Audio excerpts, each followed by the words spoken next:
Hola, ¿cómo están? Mi nombre es Carlos Guillermo de Hoyos Gallegos. Soy estudiante de la carrera de Ingeniería Civil y estoy haciendo mi servicio social con Somos Ingenio WAC. El motivo de este tutorial es compartir la importancia que tiene el estudio y el conocimiento de los límites de consistencia en los suelos al momento de hacer una obra o una construcción. Ok, entendiendo que la humedad es uno de los factores que más influyen en el comportamiento del suelo, vamos a entender qué es y a partir de ahí entender cuáles son los límites de consistencia y cómo se relacionan con la humedad. Para eso presento esta gráfica donde del lado izquierdo tenemos un 0% de humedad, lo cual significa que el suelo está completamente seco y que no tiene nada de agua en él.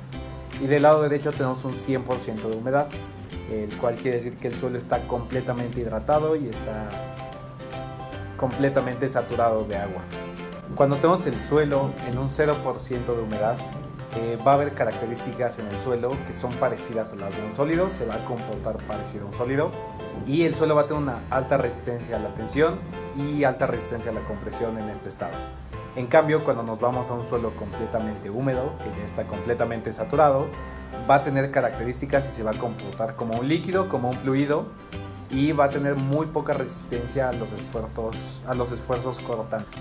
Ahora, lo que tenemos ahora es exactamente la misma gráfica, solo que ahora está dividida en 4 tramos, los cuales representan las diferentes consistencias que va a tener el suelo a distintas humedades. No tenemos únicamente el estado sólido ni el líquido, sino tenemos intermedios donde hay consistencia semisólida y una consistencia plástica. Del lado derecho vemos el primer estado de consistencia del suelo, es el estado líquido. En este punto, como ya habíamos visto, tiene demasiada agua el suelo, por lo tanto se comporta como un fluido, no se le puede dar forma y es prácticamente un líquido. El siguiente, un poco más seco, es el estado plástico. En este punto el suelo es capaz de ser deformado sin que haya ninguna fisura ni se rompa el suelo.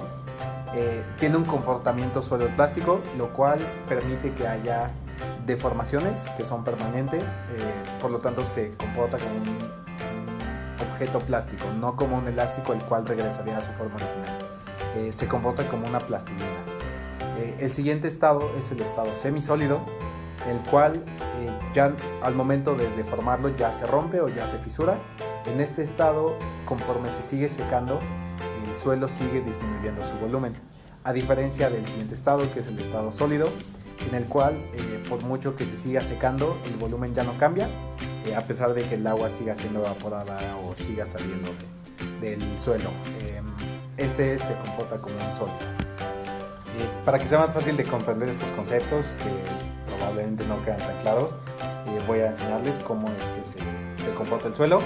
Este suelo lo encontré en mi jardín, es algo que se le llama tierra negra y es un material arcilloso, el cual es un suelo expansivo y un suelo fino, precisamente el que estamos viendo. En este momento, como llovió el día de ayer, se encuentra en un estado semisólido, no está completamente sólido porque no está completamente seco, pero como vemos pierde su forma. Y es imposible moldearlo y vamos a ir agregando agua para ver cómo se va a comportar. Ok, como les conté, está todavía en estado semisólido, entonces lo podemos mantener así y vamos a empezar a agregarle agua y vamos moldeando.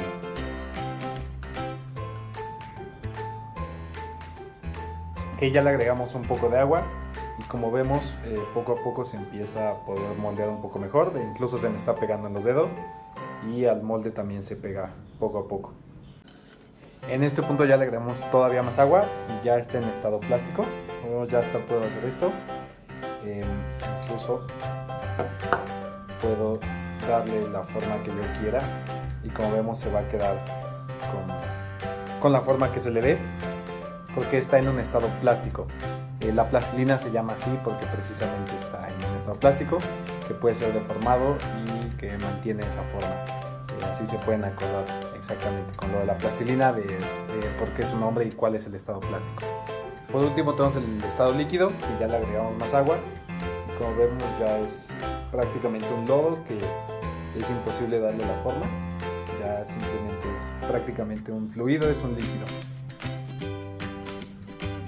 Ya no hay manera de darle la forma y que se mantenga así. Okay, ahora que ya vimos cómo es el comportamiento del suelo físicamente con en los distintos estados de consistencia.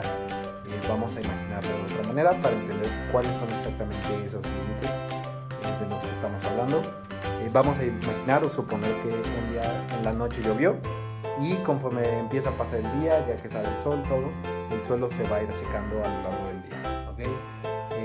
Después de que llovió, el suelo está comportándose como un fluido, está demasiado saturado de agua, y conforme va pasando el día y se empieza a secar, llega un punto donde deja de comportarse tanto como ese fluido y empieza a tener esa consistencia plástica que la permite moldear, ¿okay? El límite líquido es precisamente la frontera que existe entre ese comportamiento líquido y ese comportamiento plástico, ¿okay? Ahora, una vez que se está comportando como plástico y se sigue secando el suelo, llega un punto donde empieza a perder esa capacidad de ser moldeado y de quedarse con esas deformaciones permanentemente, y empieza a fisurarse, empieza a romperse cuando se mueve, de modo que esa frontera que existe entre el comportamiento plástico y el semisólido es lo que se considera como el límite plástico. Ahora, sigue avanzando el día, el suelo se sigue secando y va perdiendo cada vez más esa propiedad, y llega al punto donde el suelo se encuentra en el límite de contracción. La definición de este límite es el contenido de agua a partir del cual, a través de un proceso de secado, el suelo ya no cambia de volumen, ¿okay? Esto lo voy a explicar en la siguiente gráfica para que quede más claro. Vamos a utilizar el mismo ejemplo de que el día de ayer llovió y que a lo largo del día se ha ido secando el suelo. Imaginemos que cuando llovió llegó al lado derecho cerca del 100% a un límite, a un porcentaje de humedad cercano al 99%, y conforme se fue secando fue perdiendo volumen hasta pasar por el límite líquido. Siguió perdiendo volumen conforme llegó al estado plástico, luego pasó por el límite plástico, el estado semisólido, ya seguramente ahí tenía un 25% de humedad, a diferencia del 95% con el que empezó, 99%, y dependiendo del tipo de suelo, precisamente esto es lo que nos da la característica del suelo. Por ejemplo, en este caso, supongamos que llega a un 15% de humedad, que es justamente donde se encuentra el límite de contracción. A partir de ese 15% de humedad, aunque siga disminuyendo y se siga secando el suelo, el volumen del suelo ya no va a cambiar. Justamente ese punto donde deja de haber una variación de volumen es a lo que se llama el límite de contracción. Pues bueno, estos son los límites de consistencia que se encuentran en los suelos de grano fino. La importancia de conocer el suelo y de conocer estos límites que existen en él es porque el comportamiento está dado, el comportamiento del suelo y cómo afecta en una estructura está dado por las características físicas del suelo, y como vimos, a lo largo de un solo día puede variar la consistencia que hay en un suelo, por lo tanto afectar de distintas maneras a la construcción.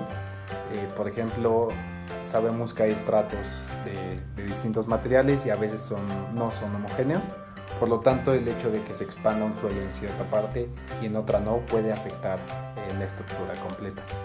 Esa es la importancia de conocer el suelo y conocer el tipo de suelo que tenemos en la obra del sitio.